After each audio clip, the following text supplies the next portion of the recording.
요한계시록 오늘 두 번째입니다.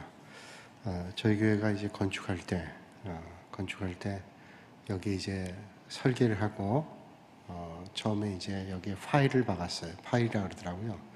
기초공사라는 거죠. 기초공사라는데 교회를 질 때 기초공사에 그 파일을 박는데 파일을 몇백 개를 박았다 그래요. 몇백 개를 박았습니다. 그 왜 박았는가 하면 그게 뿌리를 내리고 있어야 그게 건물이 튼튼하다는 거예요. 그러니까 이게 뭐 몇 달 동안 이걸 박는 겁니다. 눈에 보이지도 않잖아요. 근데 이걸 박아놔야 그 위에 서는 건물이 든든하게 되는 겁니다. 여러분 이제 나이가 들어서 이가 상하고 그러면 임플란트를 하잖아요. 임플란트를 하신 분도 계셨고 또 앞으로 하실 분도 계셨고 또 그럴 텐데 임플란트 할 때 보면 이가 아무리 튼튼해도 잇몸이 튼튼하지 않으면 안 됩니다. 그래서 잇몸이 안 좋은 분들은 이식을 합니다. 이식을 해가지고 그 기초를 든든하게 합니다. 그런 다음에 임플란트를 해야 이가 튼튼하게 든든하게 그렇게 설 수 있어요. 요한계시록이라고 하는 책도 아마 성경 66권 가운데 쉽지 않은 책 가운데 하나입니다. 또 쉽지 않은 책이라는 그런 생각, 선입관들이 있기 때문에 요한계시록은 참 힘들다 그렇게 생각하는 분들도 있고 틀림없이 쉽진 않은 책입니다. 그러나 전혀 범접하지 못할 책은 아닙니다. 원리를 알면 구조를 알고 큰 틀을 보면 알 수가 있다는 거예요. 우리가 어떤 책을 볼 때 무슨 소설책이나 뭐 시나 이런 거 해당 안 되지만 학교에서 공부할 때 어떤 책을 볼 때 그 책에 대한 것을 바로 이해하기 위해서는 항상 머릿말을 봐야 됩니다. 머릿말 보면 뭐 이런저런 얘기도 있고 마지막에 누구에게 감사합니다 인사말 써 있지만 대체로 왜 내가 이런 책을 쓰게 됐는지, 이 책을 쓰게 된 동기는 뭔지, 어떤 생각에서 이런 책을 쓰게 됐는지 그런 내용들이 다 들어갑니다. 그리고 앞으로 이 책은 어떻게 전개하게 될 건지, 그래서 1장에는 어떤 부분을 2장에선 3장에선 그리고 쭉 전개할 내용들을 미리 한번 얘기를 쫙 해줍니다. 그런 생각을 가지고 이 책을 보면 훨씬 책을 이해하기가 쉽다라는 거예요. 그래서 서론 부분이 상당히 중요하죠. 요한계시록도 이제 마지막 22장까지 우리가 갈 때 기초공사를 든든히 하면 여러분들이 이 책의 원리를 깨닫게 되면 별로 그렇게 어렵지 않게 이게 이런 내용이었구나, 여태까지 내가 잘못 생각한 것들이 많았구나 하는 것들을 발견하게 됩니다. 근데 미리부터 요한계시록이 큰일 났는데 또 요한계시록이라는 책을 보면 무서운 내용들도 많고 참 무서운 일인데 라고 생각할 수가 있어요. 요한계시록을 모든 성경은 하나님께서 우리에게 주신 거잖아요. 그 하나님의 말씀을 요한계시록의 말씀을 통해서 이제 하나님 주시는 음성을 들으시고 이 마지막 때를 살아가는 우리들이 든든한 믿음 가운데 설 수 있는 그런 축복이 있기를 주님의 이름으로 축원합니다. 지난 시간 이제 요한계시록 첫 시간 했는데 뭐 우리가 두려워하지 말고 기대를 가지고 공부하자 쭉 공부하면서 이 요한계시록은 어떤 사람이 썼냐라고 이야기할 때 사도 요한이라고 그랬어요. 사도 요한. 근데 사도 요한이라 그럴 때 많은 사람들이 의구심을 가졌습니다. 성서학자들이. 왜냐하면 요한복음이라든지 요한서신이라든지 라고 하는 책이 요한이 썼는데 그 요한복음이나 요한서신의 문체하고는 사뭇 다른 겁니다. 보통 사람이 어떤 글을 쓸 때에는 그 사람이 잘 쓰는 내용들이 있단 말이에요. 그런 문체가 있는데 전혀 다른 문체로 쓰여져 있는 겁니다. 그래서 요한계시록이 과연 요한이라는 이름이 붙어 있는 묵시록이지만 과연 요한이라고 하는 사람이 썼던 거냐라고 하는 의구심을 가졌어요. 동명이인이 아니냐, 아니면 자기 이름을 가지고 이 책을 쓰면 아무도 읽지 않을 것 같으니까 요한이라는 사람을 이름을 빌어 썼는가. 이 신약성경 27권이 이게 하나님의 말씀이다, 정경이다 라고 결정된 게 주후 397년에 카르타고라고 하는 곳에 교회 공동체가 모여서, 전 세계에 있는 교회가 모여서 회의를 했습니다. 그래서 여러 사본들을 중심으로 해서 이게 정경인지, 정경이라고 하는 것은 가장 성경에 가까운 것인지, 이제 성경 공부하신 분들은 제가 여러 번 말씀드렸지만 그런 이해가 없는 분들은 그게 무슨 말이야 하는 말일 수도 있는데 우리가 보고 있는 성경은 원본은 없습니다. 원본은 발견이 안 됐어요. 우리가 보고 있는 성경은 성경 66권이 다 사본이에요. 사본. 원본은 어디 갔는지 몰라요. 세월이 오래 흘러서. 그러나 구약 39권과 신약 27권은 교회 공동체가 모여서 여러 사본들 가운데 가장 정경에 가까운 것들을 결정했어요. 그래서 구약 성경은 주 90년에 얌리아라는 곳에서 39권은 틀림없이 이건 정경이다. 정경이란 말은 영어로 캐논인데 이 말은 잣대예요. 그러니까 하나님 말씀이 우리의 삶을 가르는 잣대와 같다. 그런 뜻을 가지고 있어요. 자, 그리고 신약은 27권이 정경이다. 교회가 모여서 있습니다. 그래서 정경에 대한 의구심을 사람들이 가졌는데 의구심을 가지는 책 가운데 가장 의구심을 갖는 책이 뭐냐? 요한계시록이라는 책이에요. 과연 요한계시록이 진짜 정경이냐? 그건 우리가 의심할 필요 없어요. 왜냐하면 초대교회 다 거치고 교회 역사를 거치면서 주 397년에 교회가 모여서 그런 검증들을 다 했어요. 그리고 그건 정경이 틀림없다. 하나님이 우리에게 주시는 말씀이 틀림없다.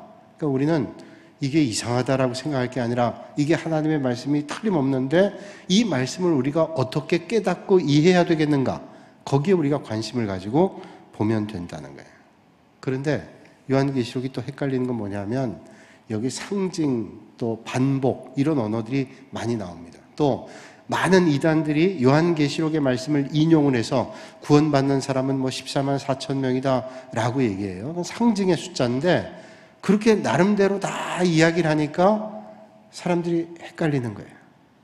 그래서 도대체 이 책은 너무 어려워. 괜히 잘못 읽었다가 이단될 수 있어 라고 생각한단 말이에요. 그러니까 우리가 이제 몇 달 동안 이거 공부하면서 이 요한계시록이 주는 하나님의 말씀을 여러분들이 잘 이해하면, 잘 깨달으면 하나님의 말씀을 어떤 것보다도 잘 깨달아서 이 어려운 데를 살아갈 때 흔들리지 않는 믿음을 갖겠다.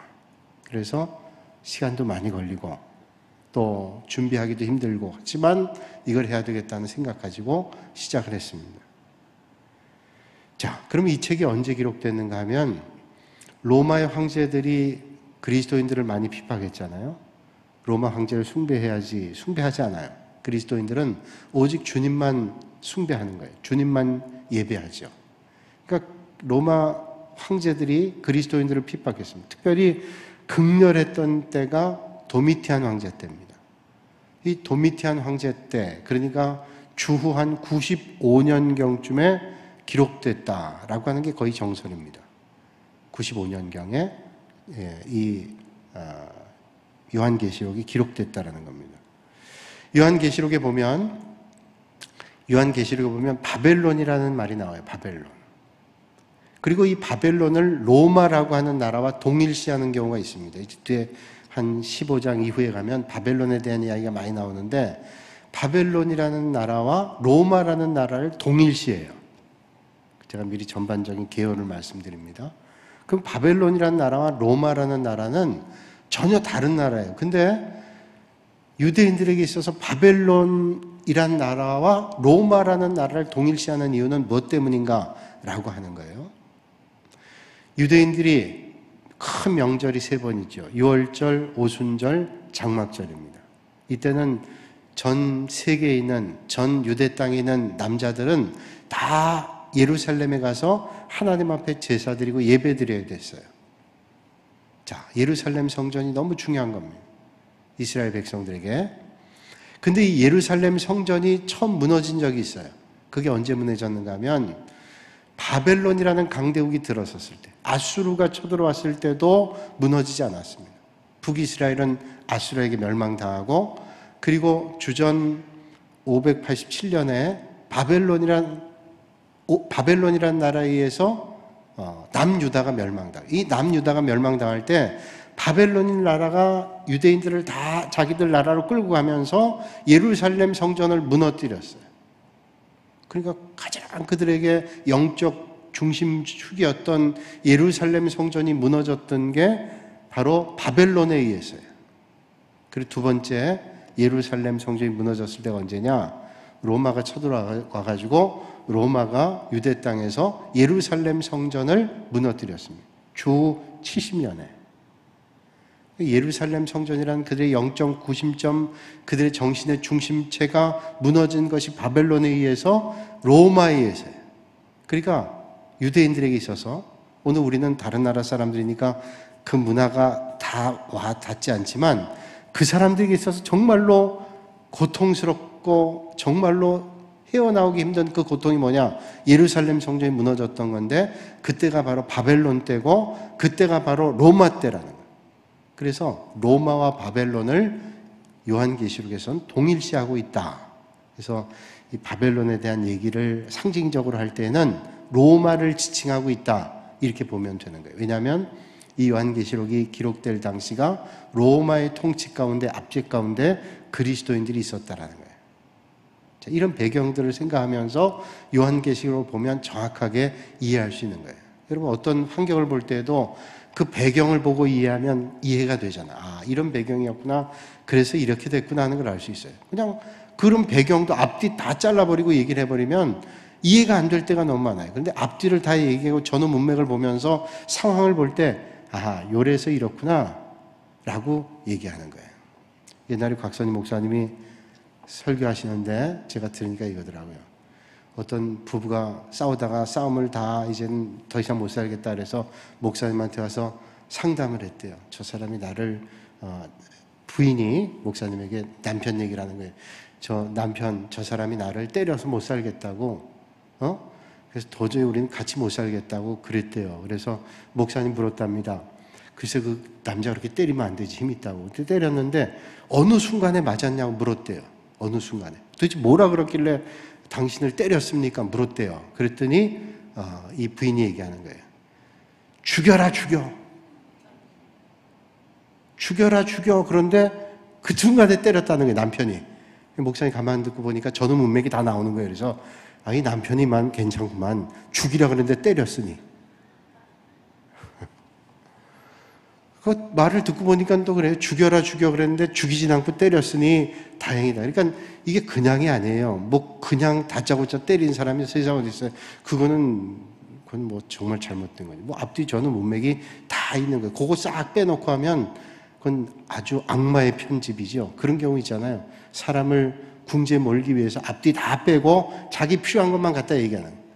그래서 저도 와서 얘기하면 앞뒤 다 빼고 얘기하면 이 사람이 나쁜 것 같아요. 가만히 연결해 보니까 그 사람이 나빠.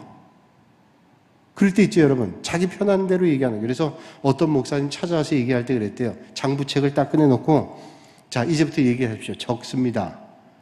다 적어가지고, 한번 확인. 이거 내가 확인해도 되죠? 밑에 사인하세요. 저도 한번 그래 볼까. 그러니까 이게 참 사람 말이라는 게 이게 참 묘한 거잖아요. 그러니까 이 성경의 그 배경을 알고 이해한다는 건 얼마나 유익한 일인지 몰라요. 요한계시록은 이게 아주 명료하면 그게 문제가 아닌데 상징이 써 있고 반복되긴 숫자가 있고 그러니까 이해하기가 쉽지 않다는 거예요. 그러니까 바벨론, 그러면 이 바벨론은 바로 로마를 상징하는 거다, 이렇게 이해하고 보면 맞다는 거예요. 요한계시록에서. 자, 구약의 바벨론을 로마로 생각하면 안 돼요. 요한계시록에서는 바벨론이라고 얘기할 때 이건 로마구나, 이렇게 이해하는 것이 훨씬 맞는 일이다 라고 얘기하는 거예요. 그리고 성경마다 장르가 있습니다. 우리가 성경 읽을 때 지난번 통독할 때 시가서부터 읽었습니다. 시가서는 욥기, 시편, 잠언, 전도, 아가서인데 시가서는 시적인 양식으로 썼기 때문에 그 시가서를 읽을 때는 시를 읽는 마음으로 읽어야 돼요. 거기 역사, 물론 역사의 배경도 있지만 그 문학적인 장르가 시기 때문에 시적 감성을 가지고 봐야 올바로 보는 겁니다. 역사서는 역사적 관점으로 봐야 돼요. 묵시록은, 우리가 이제 공부하고 있는 요한계시록은 묵시서기 때문에 여긴 상징과 반복과 이런 것들이 있어요. 그럼 묵시록이라는 게 뭐냐?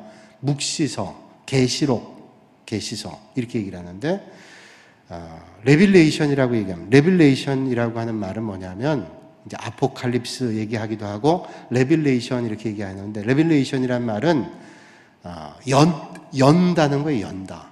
누가 여냐? 하나님께서 열어서 보여준다는 겁니다. 계시는 뭐냐면 하나님께서 열어 보여주시는 거예요. 쉽게 예를 든다면 거예요. 어떤 사람이 계시를 받았대. 계시를 받았다는 건 뭐냐면 하나님께서 그 사람에게 어떤 일들을 말씀해 주신 거예요. 주로 미래에 대한 말씀이죠. 계시를 보내주었대. 그러니까 계시는 우리가 여는 게 아니라 하나님께서 열 때만 보여지는 겁니다. 미래의 일은 우리가 열어 알 수 없어요. 하나님께서 열어 보여주셔야 알 수 있는 겁니다. 그러니까 계시록은 하나님께서 열어서 보여주신 거예요. 반모섬에 있는 사도 요한에게 하나님의 그 일들을 보여주신 거예요. 그래서 계시록이라고 얘기합니다. 아포칼립스라는 말은 덮개를 열다, 그런 말, 같은 말이죠.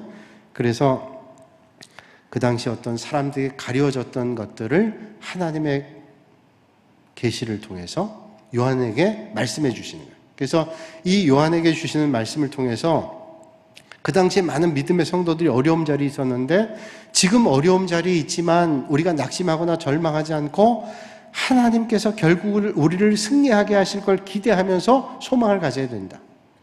그러니까 로마의 압제하에 있었다 그랬죠. 그 당시에 로마의 압제에 있으니 얼마나 그리스도인들이 핍박을 당했어요. 카타콤 가서 예배드리고 예수님을 부인하지 않는다고 참수형을 당하고 사자굴에 던져지고 매일 매 순간이 고통스러웠어요.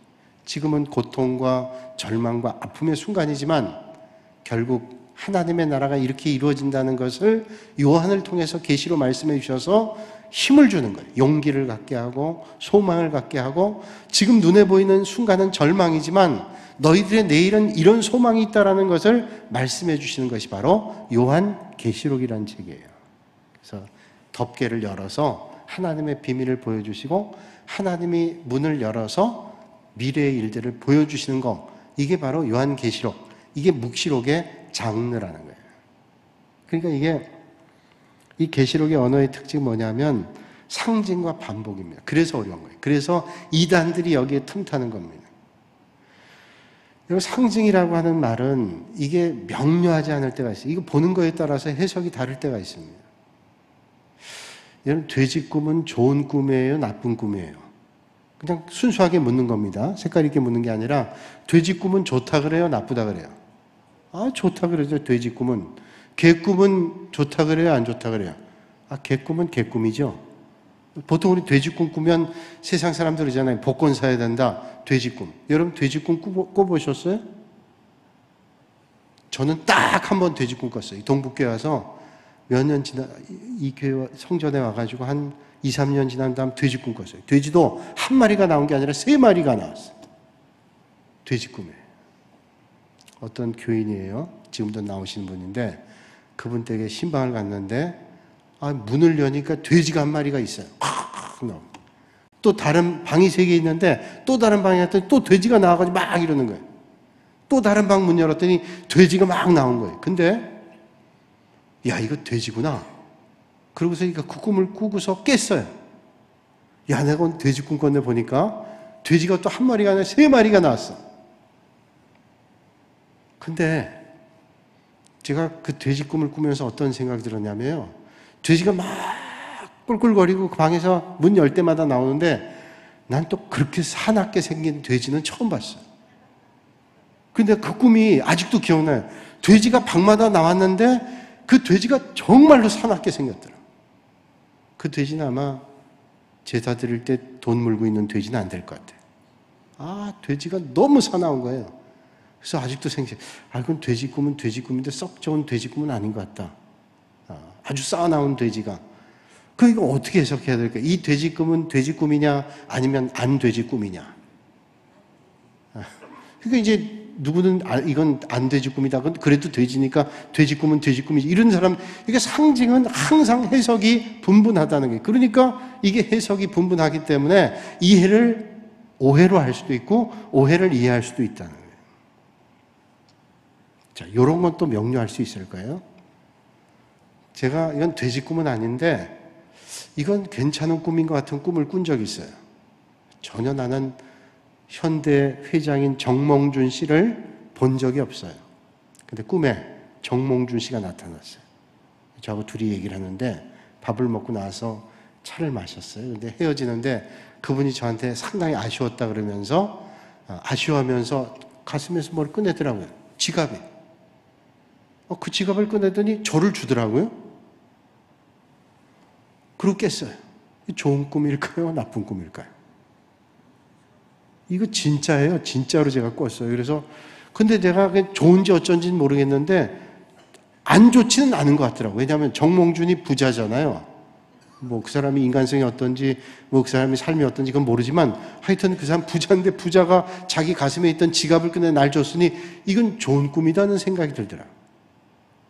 그럼 여러분 또 해석이 분분할 야 좋긴 뭐가 좋냐 뭐 이럴 수도 있고 그 좋은 꿈이네. 그러니까 상징은 항상 해석이 분분하기 때문에 사람들이 어렵게 생각할 수 있다는 거예요. 보세요. 성경에 보니까 7인 나오죠. 7대접이 또 나와. 7인이 끝나면서 7인을 여니까 7대접이 또 나오고 7대접의 마지막에 또 7나팔이 나오고 이게 도대체 뭐냐. 오늘 말씀에도 7영이 나오고 7이라는 게 뭐냐. 그래서 7이라는 숫자는 뭐냐. 완전수인데 7영은 완전하신 성령님을 얘기한다. 통상 우리가 이렇게 해석하는 거예요. 그러니까 이걸 어떻게 해석하느냐 이게 참 중요한 거예요. 근데 자기 원하는 대로 해석해버리면 성경이 전혀 다른, 여러분 들어보셨을 거예요. 많은 것들, 뭐 666이 마귀의 숫자인데 666이 헨리 키신저라고도 얘기하고 뭐 그렇게 얘기하는 일들이 많아요. 그게 성경 해석이 어떠냐에 따라서 전혀 다른 해석이 될 수 있다는 거예요. 자, 복이라는 말, 또 단어의 7이란 말, 또 요한계시록 20장 4절 보면 천년이라는 게 나오는데 거기 천년이란 말에 짐승의 표를 받지 않고 그리스도와 더불어 천년 왕노릇하리라 이런 말씀이 있습니다. 짐승의 표를 받지 않으면 그리스도와 더불어 천년 왕노릇하리라 이렇게 말씀해요. 그 천년이라고 하는 게 또 짐승의 표라고 하는 게 뭐냐? 거의 지금 정설로 얘기하는 거는 당시 로마에 통용됐던 화폐가 짐승이 그려져 있는데 그러니까 로마에 굴복하지 않은 사람들은 주님과 함께 천년왕국, 주님의 나라를 이루며 산다. 이런 게 일반적인 해석이란 말이에요. 근데 그 천년에 대한 해석도 세대주의라는 그룹에서는 그게 뭐 후천년설이다, 전천년설이다, 무천년설이다, 뭐 이런 얘기를 하는 거예요. 그럼 우리는 그걸 어떻게 해석해야 되느냐? 이런 어려운 문제들이 있다는 거예요. 이단들은 자기가 원하는 대로 해석해서 잘못 해석할 수 있단 말이죠. 그러니까 이 해석의 문제가 참 중요하다. 그래서 요한계시록을 할 때 여러분들이 잘못된 책을 보거나 요한계시록 여러분 인터넷에 있는 것도 막 보면 이게 신천지에서 하는 건지 세대주의가 하는 건지 어떤 이단이 하는 건지 잘 구별하지 못하고 아무 다니는 책이라도 그 책을 보면 잘못될 수 있어요. 그러니까 저도 가능한 한 준비할 때 가장 건전한 책으로 가장 검증받은 신학자가 가장 검증받은 그런 학설, 그런 논리, 그런 걸 가지고 여러분들에게 지침을 주기 위해서 저도 공부 열심히 하고 말씀을 전하는 거예요. 전하는데 어떻게 하면 쉽게 여러분들이 이해할 수 있을까 고민하면서 전하는 거예요. 그러니까 어려운 책이지만 우리가 편견을 버리고 여기 하나님의 진리의 말씀이 있으니까 이 말씀을 찬찬히 배워나가면 우리는 올바른 진리의 도달점에 다다를 수 있다. 그런 기대를 가지고 보셔야 된다는 거예요. 그럼 요한계시록은 여러분 한번 이제 깊이 생각 안 하셔서 오늘 왔을 때 요한계시록이 뭘까? 그런 기대를 가지시고 궁금함을 가지신 분들 계실 거예요. 근데 이 요한계시록이 어떤 배경에, 어떤 환경에, 어떤 역사적 상황 가운데 기록되느냐 이런 거를 잘 파악하고 보면 훨씬 이해할 수 있어요. 그래서 요한계시록을 전통적으로 해석하는 방법이 4가지 해석 방법입니다. 어렵게 뭐 해석 방법이라고 그러지만 이 성경을 볼 때, 요한계시록의 성경을 볼 때 이게 옛날의 얘기냐, 오늘의 얘기냐, 앞으로 있을 얘기냐, 옛날부터 지금까지 쭉 이어지는 얘기냐, 그건 우리가 쉽게 얘기할 수 있잖아요. 그건 옛날 얘기야.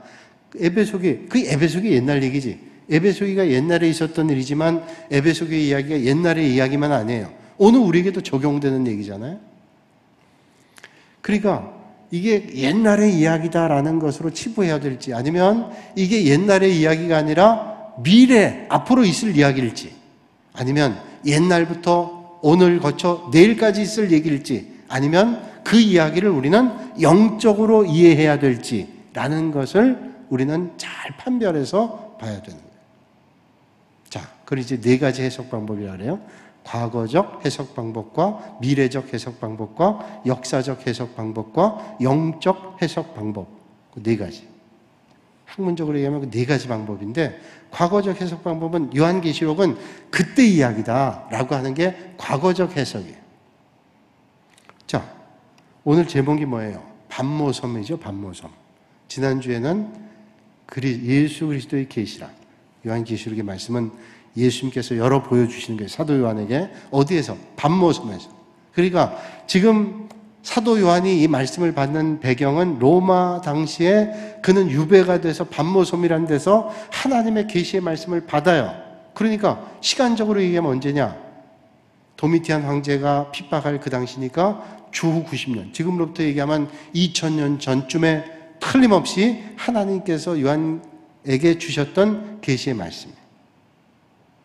그러니까 이건 사람들이 말할 때 이건 요한의 그 시대의 얘기다라고 생각하는 게 과거적 해석 방법이에요.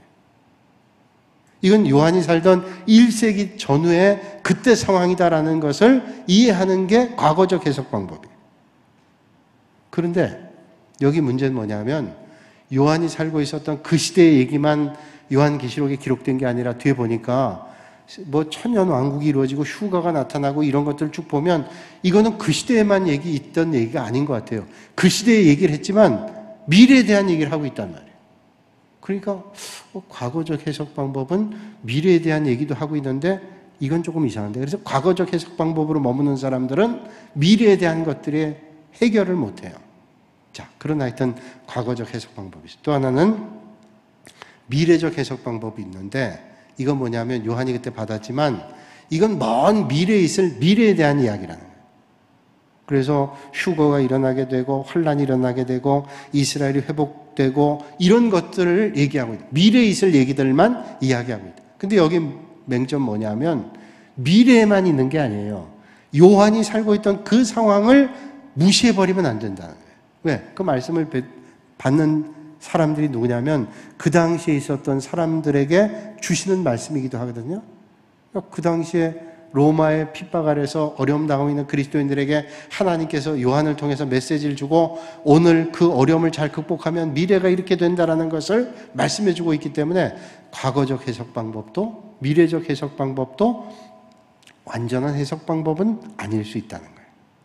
그리고 세 번째로는 역사주의적 해석 방법입니다. 이거 역사주의적 해석 방법, 영적 해석 방법은 처음에 얘기한 것보다 훨씬 가치가 좀 떨어져요. 어떤 책이냐에 따라 좀 다른데, 역사적 해석 방법은 요한이 그 당시부터 쭉 이어지는 그 요한계시록의 그 말씀은 요한이 살고 있던 그 당시로부터 해가지고 앞으로 있을 나라의 일들이 다 거기에 기록됐다는 거예요. 그래서 그 내용들이 역사가 진행되면서 그 내용들이 다 이루어지고 있다는 거예요.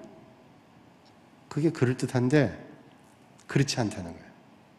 왜냐하면 그 성경에 나와 있는 게 뭐 어떤 사건이 7인을 열고 뭐 이 한 얘기들이 지금 그러면 헨리 키신저가 뭐 어떻게 되고 아랍 전쟁이 일어나게 되고 그게 다 성경의 이거다라고 얘기하는데 그렇지 않은 경우가 많다는 거예요. 그러니까 그렇게 대입을 한다면 계속 역사적인 내용들을 수정해 갈 수밖에 없기 때문에 이것도 아니다 생각하는 거예요. 영적인 것은 너무 영적으로 가다 보면 그 현실과 그 시대를 왜곡해 버릴 수 있기 때문에 이것도 바르지 않다. 그럼 어떻게 우리를 보느냐? 자, 과거 요한 시대의 역사적인 배경을 이해하면서 그 당시 사람들에게 주시는 말씀이기도 하지만 그 당시 사람들이 어려움과 고난과 절망의 상황 가운데 있지만 주님께서 이 땅에 오셔서 다스릴 거라는 기대를 가지고 미래를 소망하는 과거적 해석과 미래적 해석의 두 가지가 다 요한계시록에 포함되어 있다. 그러니까 과거적으로만 미래적으로만 볼 게 아니라 과거와 미래가 같이 요한계시록에 기록되어 있다는 거예요. 자, 그럼 정리하면 요한계시록의 배경은 어떤 때인가 하면 역사적으로 얘기한다면 요한이 이 말씀을 기록할 때는 로마가 지배하고 있을 당시, 그것도 도미티안 황제가 극심하게 그리스도인들을 핍박할 때, 그러니까 너무 힘들었어요. 그리스도인이 핍박당하니까 너무 힘겨운 삶의 자리였다는 거예요. 그때 배교하는 사람들이 늘어나고 절망하는 사람들, 그리고 낙심하는 사람들, 도대체 주님은 계시냐는 그런 의구심을 갖는 사람들, 이런 상황에서 사도 요한 통해서 예수님께서 말씀해 주세요. 고난 중에 있지만 소망을 절대로 버리지 말라. 너희들에게는 하나님께서 영원하신 새 하늘과 새 땅을 주신다 하는 것을 계시로 말씀해 주십니다. 그러니까 이 요한계시록의 말씀에 가장 중요하게 흐르는 맥락은 뭐냐? 소망과 위로와 격려와 그런 것들을 주는 겁니다. 그러면서 결국 믿음을 놓치지 않고 붙잡는 사람들은 결국 끝에 이긴다 하는 거예요. 승리한다. 그러니까 오늘 힘들고 어려워도 배교하지 말고 로마에게 굴복하지 말고 믿음의 자리를 꼭 지켜서 끝까지 믿음의 길을 가라고 격려하는 거예요. 일제강점하에 30여 년 동안 우리가 고난당할 때 그 고난이 정말로 힘들었던 게 뭐예요? 우리가 딱 그만큼만 고난당하고 우리가 일제로부터 해방된다 그러면 아마 매국노들이 생기지 않았을 거예요. 그런데 가만 나라가 되어 가는 걸 보니까 일본이 계속 다스리고 우리는 이제 끝났다고 생각. 그러니까 절망해서 사람들이 나라를 팔고 마음대로 살잖아요. 이제 그 시기만 지나면 우리는 해방된다 그러면 어떤 사람이 나라를 팔겠어요? 그러니까 지금 믿음의 성도들에게 지금 어렵고 힘들지만 절대로 배교하지 마라. 새 하늘과 새 땅이 있으니 힘을 내고 믿음의 길을 가라고 요한을 통해서 이런 메시지를 주면서 격려해 주는 거예요. 그래서 맨 마지막에 보면 그렇게 말씀하죠. 마라나타. 맨 마지막 22장 22절에는 이제 21절에는 은혜에 대한 말씀하지만 그 바로 한 절 전에 20절에 말씀하죠. 아멘 주 예수여 오시옵소서. 아멘 주 예수여. 이제 그런 소망을 쭉 말씀해 주니까 믿음의 성도들이 지금 절망과 아픔과 고통의 순간 가운데 있지만 믿음 가운데 이겨내면서 아멘 주 예수여 오시옵소서 그렇게 말씀해 주고 있는 거죠. 그래서 오늘 이 말씀은 과거 사도 요한의 시대를 말씀하고 있지만 그 사도 요한의 시대에는 결국 미래를 향해 가고 있는데 미래 하나님께서 우리를 승리하게 하고 새하늘과 새 땅 천국을 소망하고 있기 때문에 준비하고 있기 때문에 우리 잘 준비해서 영적 전쟁터에서 승리하는 삶을 살아야 된다 이렇게 말씀해 주고 있어요. 여러분 오늘 삶의 자리가 힘들고 어렵다 할지라도 꼭 잊지 말아야 돼요. 힘들고 어려워도 우리가 주님 때문에 이길 수 있다 하는 믿음을 가지고 여러분들이 사시는 거예요.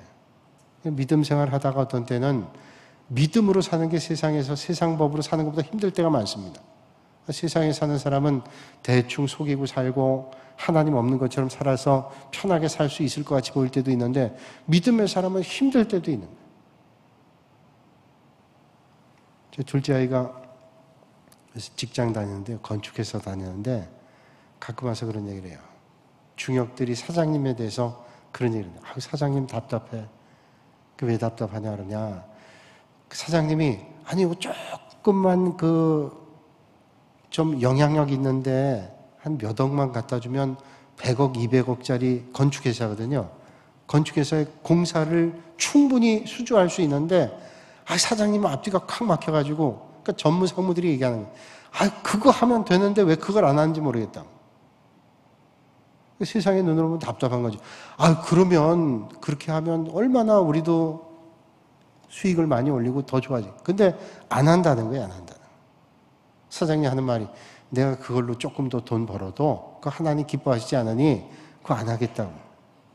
그러니까 믿음이 없는 사람이 그거 보면 답답한 거죠. 왜 그렇게. 그러면 사장님 그런 마음 가지고 있다면 그렇게 해서 돈 벌어가지고 헌금도. 아니 하나님은 헌금도 많이 하는 걸 기뻐하시는 게 아니라 어떤 삶을 사느냐 하나님 기뻐하시는 삶을 사는 게 더 중요하지. 그러면서 그렇게 하니까 답답한 거예요. 그럼 망했냐? 안 망했대. 희한하게 또 하나님께서 은혜 주셔서 생각하지 못한 사람들이 공사를 맡겨서 또 이게 되고 해서 보면 계속 회사는 성장하고 직원 늘어나고 있다. 저희하고 그 얘기했어요. 아이하고. 그게 하나님 법이다. 우리가 눈으로 볼 땐 그거 아까운 놓친 것만 생각하지만 이 세상의 모든 것은 누가 다스려요? 하나님이 다스리는데 하나님이 다스리니까 우리가 눈으로 보는 것만 보는 게 아니라 하나님의 역사를 가지고 믿음을 가지고 하면 틀림없어. 보면 그 사장님 망했대, 그 회사가 망했대, 손해본 것 같지만 하나도 손해 안 본. 근데 그 밑에 있는 직원들이 볼 땐 사장님 답답해. 조금만 더 하면 될 것 같은데 왜 그렇게 답답하게 사세요? 세상의 눈이죠. 여러분 우리 믿음의 길 걸을 때 어떤 땐 그렇게 미혹할 수가 있잖아요. 마귀가 야 이거 먹어봐라. 이거 먹어보면 눈이 밝아져가지고 하나님처럼 돼. 마귀가 옛날부터 하던 이건 좋은 말로 못하겠어요. 수작이지. 이 마귀가 하던 수작이 옛날부터 야 요거 한번 먹어봐. 요거 먹으면 너 눈이 밝아져. 다 그거 먹었더니 어떻게 돼? 눈이 밝아져요? 다른 데 밝아졌어요. 부끄러움 느껴지고 전혀 하나님의 눈이 이제는 두려워지고 옛날에 주님 만나면 반가웠는데 주님의 눈이 두려워지고 피해지고 기쁨보다는 고통이 오고 그런 거예요. 여러분 요한계시록을 통해서 하나님께서 우리에게 주시는 겁니다. 아무리 지금 오늘 힘들고 어렵다 할지라도 주님 바라보고 믿음의 길을 가면 결국 우리 눈앞에는 새하늘과 새 땅 주님께서 더불어 다스리시는 그 나라에 우리가 다다르게 될 거다라는 소망을 가지고 믿음의 길을 걷도록 우리에게 말씀하시는 거예요. 요한계시록은 그런 격려를 우리에게 주고 있는 거예요. 어쩌면 오늘 이 시대 믿음에 미혹당하고 여러 세상의 것들에 현혹당하는 우리에게 격려의 말씀을 주시는 거예요. 그래서 소망과 위로와 격려를 주시는 말씀입니다. 세상에 살다가 어떤 땐 미혹할 때가 있어요. 야, 그 세상대로 살면 이게 편한데 왜 그렇게 힘들게 사냐고 미혹합니다. 근데 거기에 넘어가면 안 돼요. 아니 11조 내고 어떻게 살아? 우리가 그냥 산술적으로 생각하면 그래요. 어떻게 헌금하면서 믿음의 길 걸어? 어떻게 봉사하고 섬기면서 어떻게 세상에 살아? 세상 사람들 얼마나 열심히 하니? 열심히 하니까 그래도 먹고 살기 힘든데 너희들 그렇게 하면서 그 주일이라고 맨날 교회 가서 봉사하고 섬기면서 어떻게 사니? 또 열에 하나를 다 열에 10개 먹고도 사람이 못 사는데 열에 9개만 먹고 그렇게 살겠다고 세상 그렇게 하면 그게 논리는 맞는 것 같아요. 근데 하나님의 법은 안 맞아요. 안 맞아요, 그게. 그러니까 그런 믿음과 격려를 주는 책이 요한계시록이에요. 우리의 삶의 자리가 힘겹갈지라도 요한계시록의 말씀을 붙잡아서 우리에게 오는 새하늘 새 땅을 보면서 믿음의 길을 경주할 수 있는 2020년 한 해가 되실 수 있길 바랍니다. 올해 우리 표가 뭐죠? 그냥 선교하는 교회가 아니라 힘써 선교하는 교회. 왜 힘써 선교할까요? 지금 경기가 다 어려워요. 제가 다른 지역에서 전화 오는 분들 얘기를 들으면 목사님 그 군산이 어때요? 어렵지 않아요? 어렵죠. 세상이 뭐 안 어려울 때가 어디 있어요? 다 어렵죠. 어려우면 사람들이 제일 먼저 수월하게 포기하는 게 뭐냐? 하나님의 일을 포기하고 주님의 일을 포기할 가능성이 많아요.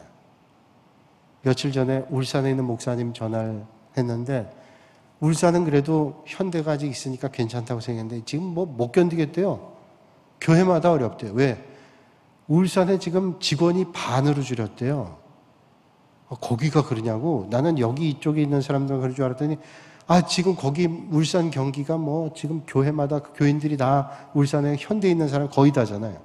경기가 좋을 때는 뭐 얼마나 좋은지 뭐 그런데 지금 그렇게 되니까 직원도 다 이제는 내보내고 그러니까 직원들이 다 전국 각지에서 온 사람 자기 고향으로 돌아가 버리고 그러니까 교인도 줄고 또 결산하면 너무 어렵고 교회마다 지금 침체예요.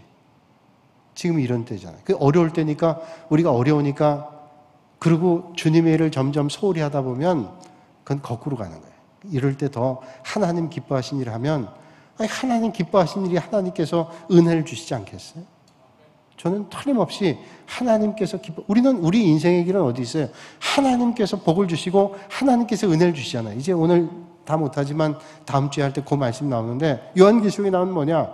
복은 누구가 주시냐? 하나님이 주시는 거예요. 그러니까 하나님과의 관계를 잘 맺고 하나님 기뻐하신 일을 하면 하나님께서 은혜를 주시는 거예요. 그래서 올해 우리 당회원 장로님들과 목사님들 운영하면서 올 한 해 더 힘써 선교한다. 왜냐하면 위축되고 선교사님들이 어려운 거 우리가 알잖아요. 선교사님들이 어려운 게 경기가 어렵고 경제가 어려우면 교회들이 그 안에 있는 경상비를 줄이기 힘드니까 선교를 자꾸 줄인대요. 그러면 우리는 거꾸로 가는 거예요. 하나님 기뻐하시는 걸 더 하는 거예요. 그러면 하나님이 은혜 주시는 거예요. 그게 하나님 비밀이잖아요. 여러분 올 한 해 정말로 여러분 삶의 자리가 힘들고 어렵다 할지라도 믿음으로 결단하고 사셔서 하나님의 놀라운 신비를 만나실 수 있는 여러분들이 되시기를 주님의 이름으로 축원합니다. 이 시간 우리 함께 기도하겠습니다.